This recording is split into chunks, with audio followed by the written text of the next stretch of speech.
We all love the idea of waking up one morning feeling wildly inspired, deeply motivated, and ready to conquer the day. We imagine that great accomplishments begin with a spark, that burst of energy that pushes us into motion. But here's the hard truth. The most meaningful, long-lasting success doesn't begin with motivation. It begins with discipline. And discipline only comes alive when you know why you're doing something in the first place. Motivation is a feeling. It's emotion-driven, spontaneous, and often unreliable. It's like a guest that shows up when it wants, brings energy into the room, and then disappears without notice. We've all had days when we feel unstoppable. We plan, we execute, we get things done. But then the next day arrives, and the same motivation is gone. The circumstances are the same, the goals haven't changed, but the fire is out. That's the moment most people stop. They think something is wrong. They believe they have to wait for that feeling to come back before they act again. That's the mistake. See, motivation might get you started, but it is your why that keeps you going. Your why, your purpose, your reason, the thing that matters more than comfort or convenience. That's where real discipline is born. Discipline is the decision to act not because you feel like it, but because you know it matters. It's not glamorous, it doesn't get applauded in the moment, but it is the foundation beneath every success story we admire. Think of anyone who has achieved something extraordinary. Athletes, entrepreneurs, artists. They didn't rely on daily inspiration, they relied on clarity. They understood why they were doing what they were doing, and that understanding gave them the strength to keep showing up even when it was boring, painful, or uncertain. Let me tell you a story. There was a young man training for a marathon. He wasn't a runner. In fact, he had never run more than a few miles in his life. But something changed after a close family member fell seriously ill. That experience stirred something inside him, not just a desire to be fit, but a deep personal mission to raise awareness for a cause he suddenly cared about more than anything. And so he trained.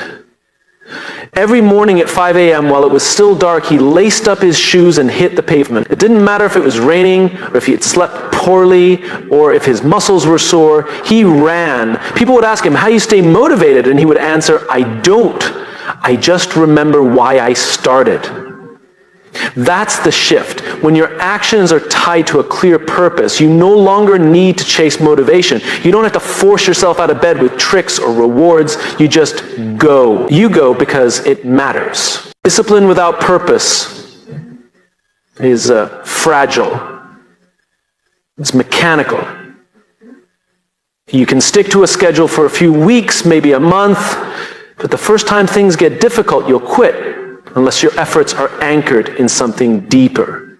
And when they are, when you are truly connected to the reason behind your work, discipline doesn't feel like a burden. It becomes a form of self-respect, a promise you keep with yourself. Now, some people hear this and feel discouraged. They think, well, I don't know my purpose yet. I don't have a big why. That's okay. Purpose isn't something you wait around for. It's something you uncover through effort. You don't need a perfect mission statement to begin. You just need a reason that matters more than your excuses. That might be your family, your future, your potential, your commitment to becoming someone your younger self would be proud of. You find your why by starting, by trying, by showing up even when you don't feel like it. And over time, that clarity grows.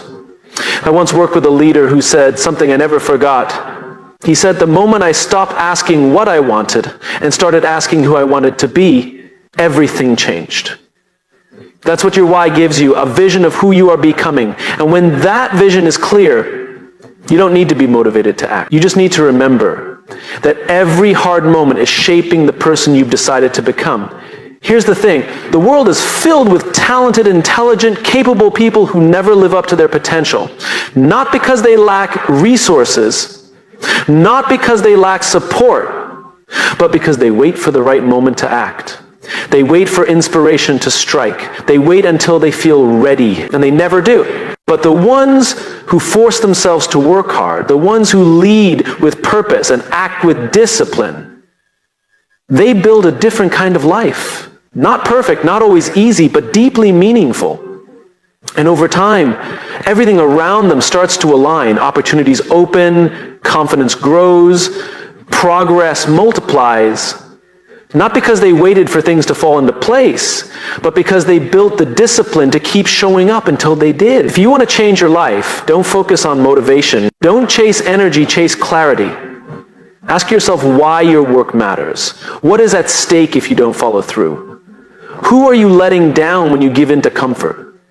Who are you becoming when you choose effort over ease?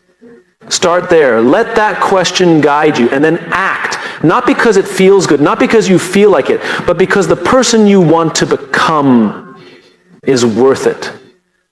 Discipline is hard, but it gets easier when your why is clear. And when your why is clear, everything else slowly but surely falls into place. Confidence isn't something we're born with. It's not an inherited trait or a gift only a few people get. Confidence is earned, built, shaped over time.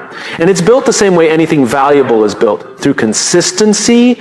And those people think confidence comes from achievements. They believe that once they get the job, land the deal, win the game, or receive the praise, then they'll feel confident. But that's not how it works, because those wins are fleeting. They're moments, not foundations.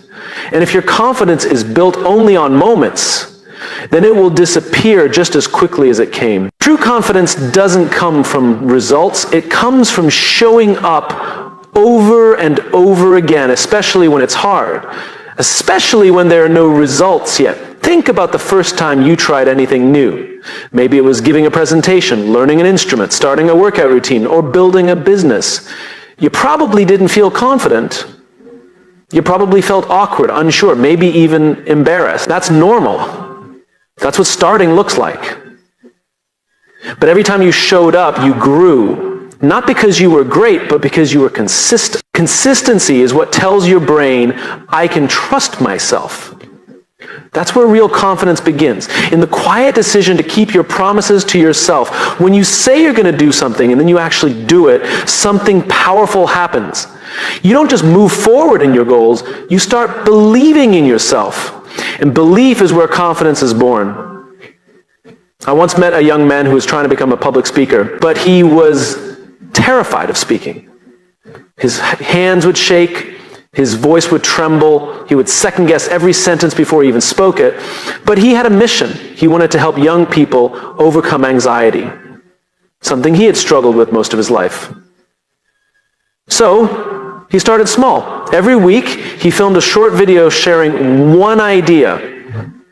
He hated watching himself. Most people didn't even watch the videos, but he didn't stop. Every week, one video, no matter how he felt. After 3 months, something shifted.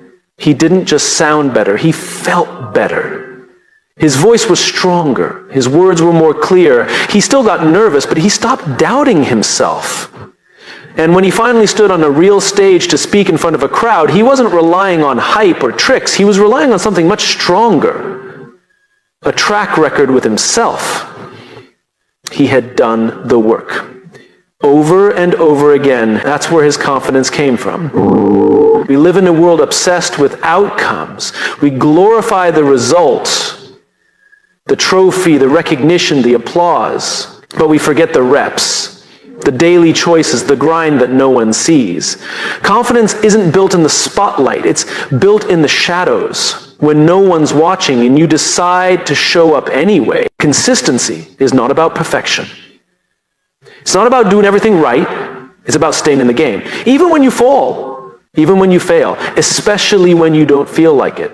Because every time you keep going, you reinforce the belief, I don't quit on myself. And this is important. Consistency isn't rigid. It's not robotic. It's not doing the same thing forever without adaptation. It's about staying connected to the mission while being flexible in your method. It's not about being stubborn. It's about being committed. Big difference. Here's what's really interesting. When you're consistent, it's not just your confidence that grows. Other people's confidence in you grows too. When people see you show up again and again, they start to trust you. They believe in you. They depend on you. And trust is the foundation of leadership. We don't follow people because they're loud. We don't follow people because they're perfect. We follow people because they're reliable. Because we know they'll be there when it counts. And reliability is built through, you guessed it, consistency. I remember speaking with a CEO who had taken a company through a brutal downturn. The market had crashed, morale was low, and everyone was looking for answers. He didn't have all the answers, but every morning at 7:30 a.m. he stood in the same place and gave a 5-minute update, even when the news was bad, even when there was no change. And over time, his team didn't just respect him, they trusted him because he showed up. Not once, not when it was easy, but every day. That kind of consistency creates emotional safety. And where there's emotional safety, there's resilience. There's confidence. Confidence isn't loud. It doesn't need to shout. It's quiet, steady, grounded. And it doesn't say, I am the best. It says, I've been here before. I can do this again. But here's the part we miss. Consistency isn't something you suddenly gain overnight. It's a muscle. You train it, you build it, and you build it in the small moments. When you get up 5 minutes earlier to make time for your craft. When you finish the last set even though your legs are tired. When you send the email you've been avoiding. It's those little acts repeated over time that create the foundation of unshakable confidence. Confidence is earned privately before it's recognized publicly. And if you want to be someone who stands strong when it matters, who leads with clarity, who takes bold action, who inspires others, you can't wait for confidence to show up. You build it with discipline, with consistency, with daily deliberate effort. So the next time you feel unsure of yourself, the next time you question your worth, your voice, your value, don't chase a feeling, chase a habit. Do the thing you said you'd do, and then do it again tomorrow. Because every time you show up, you're not just getting better, you're becoming someone you can believe in. And once you believe in yourself, truly believe, everything begins to change. Success rarely looks like what we think it does. It's easy to imagine that breakthrough moments are sudden, explosive, or magical. That something just clicks, that the right person sees your work, or the right door opens, or the right idea finally lands, and everything changes. And yes, sometimes that moment happens. But what we don't talk about enough is what leads up to it, because it's never just one moment. It's never just one decision. It's hundreds, sometimes thousands of small, invisible efforts, ones that seemed insignificant at the time, but they weren't. The truth is, the work you're doing now, the emails you're writing, the early mornings, the uncomfortable calls, the things no one claps for, it's all part of something bigger, even if you don't see it yet. We live in a world that celebrates instant results. We scroll through highlight reels, we see the wins, the followers, the finished product, but we don't see the late nights. We don't see the 10th draft. We don't see the failures that were necessary for that final version to even exist. And so we get fooled into thinking that if results don't come fast, we must be doing something wrong. That if we're not seeing progress, it means there isn't any. But that's a lie. Progress doesn't always show up as something you can measure. Sometimes it shows up as who you're becoming. And that matters more than you think. I once met a young woman who wanted to be a writer. She was passionate, thoughtful, and full of ideas. But every time she started writing, she'd stop after a few days. She said, what's the point? No one reads it. Nothing's happening. I asked her, what are you expecting to happen? He said, I just want to feel like it matters. That's what most of us want, is feel like the work we're doing matters. But here's the thing, meaning doesn't always arrive right away. Sometimes you write for a year before someone says, that helped me. Sometimes you build something for 5 years before anyone pays attention. Sometimes you plant seeds that won't bloom until much later, but the effort is never wasted. It's compounding. Quietly, invisibly. Every day you show up, you're adding weight to your work. It's like filling a jar with drops of water. At first it seems like nothing's happening. The jar is still empty. But one day, suddenly, it's full. And then it overflows. But only if you keep showing up. Small efforts don't just add up, they multiply. Because every time you do something hard, you don't just get the benefit of the action, you get the benefit of who you become from doing it. You become more patient, more resilient, more disciplined. And those qualities spill into everything else you do. The problem is we often quit too soon, not because we lack ability, but because we lose sight of the process. We think, if I don't see results, I'm not growing. But growth doesn't always announce itself. Sometimes it's silent. Sometimes it looks like you struggling through a task that used to paralyze you. Sometimes it's the fact that you didn't give up even when everything in you wanted to. That's real progress. And it's easy to overlook, especially when the world tells you to chase speed. But speed isn't the answer. Depth is. And depth is only developed through repetition, through going back to the work even when it's boring, even when it's slow, even when there's no finish line in sight.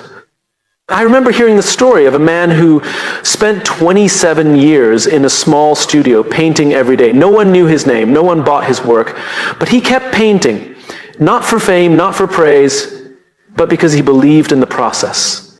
One day, a gallery owner stumbled across one of his pieces. Within a year, the artist's work was being shown internationally. People called it an overnight success, but it wasn't. It was nearly 3 decades of unrecognized effort that finally caught up with him.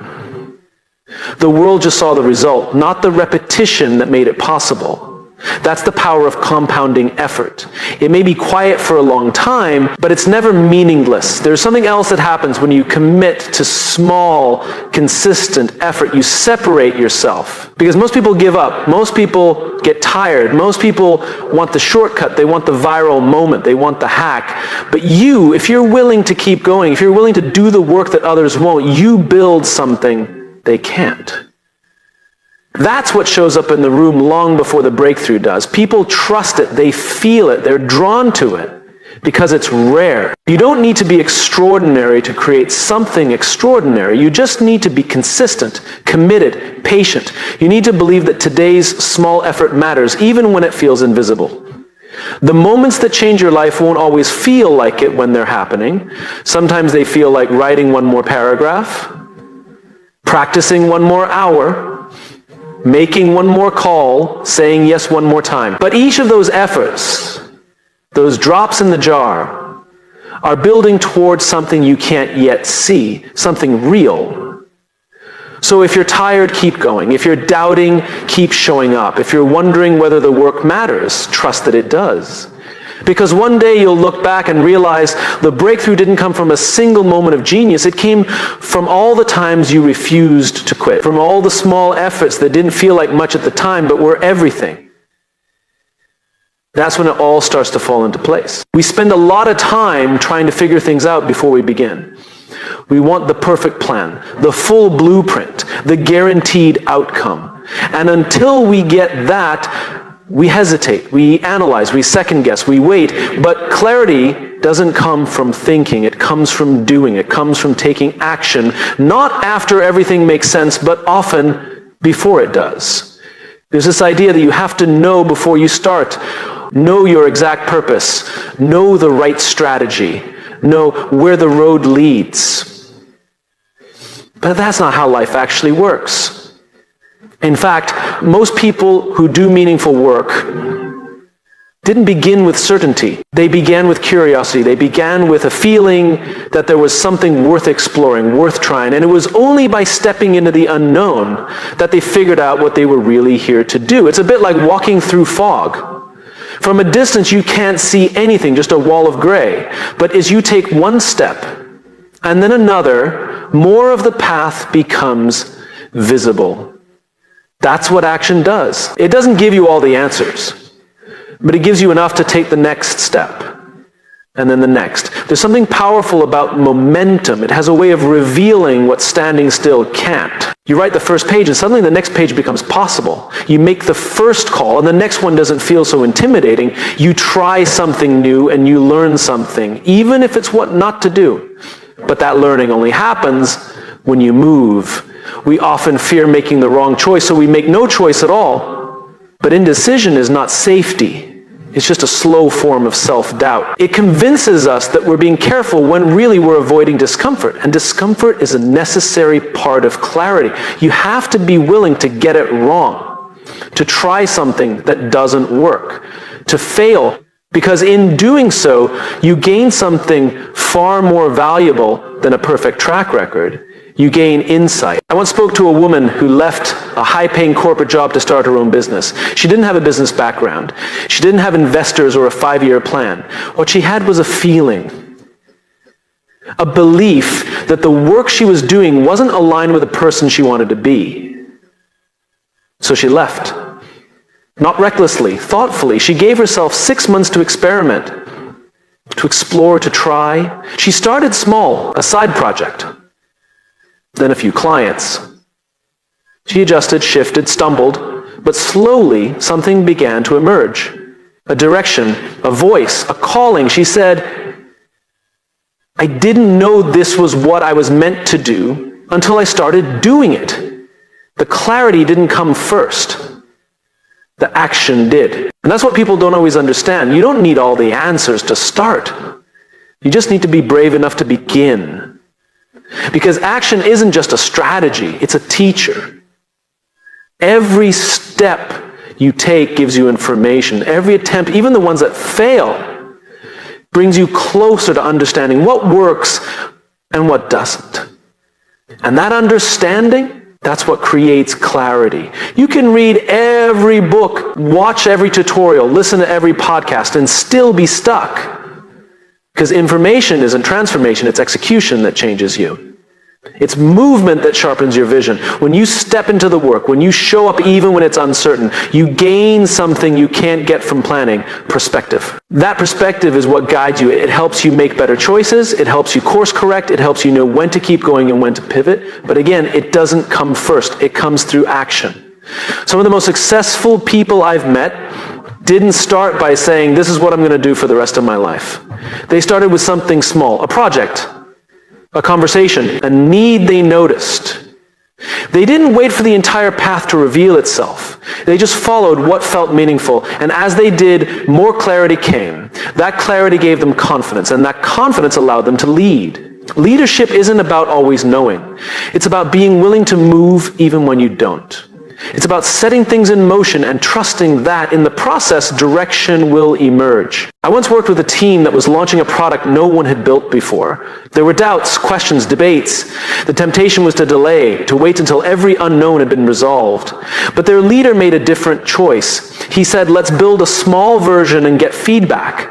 Let's learn by doing. That small version wasn't perfect, but it got them moving. It gave them real-world feedback. And within weeks, they had a level of insight they never could have reached through meetings or spreadsheets. That's the gift of action. It brings the abstract into focus. It turns ideas into experiences. It turns fear into growth. And yes, there will be mistakes. There will be setbacks. But those aren't signs you're doing it wrong. They're signs you're learning. Every failure is a form of feedback. Every misstep gives you data. And data is what fuels clarity. So don't wait for the fog to clear before you begin. Step into it. Take the first imperfect action. Trust that movement, even small movement, matters. That progress, even slow progress, reveals the path. If you don't know what to do, do something. Write the email, make the call, take the class, start the habit. Don't try to leap the whole staircase. Just find the next step. And remember, clarity isn't a destination. It's a byproduct of engagement. You don't think your way into clarity, you act your way into it. When you start moving, everything starts aligning. You notice things you didn't see before. People show up, ideas evolve. And the fog, it doesn't disappear all at once.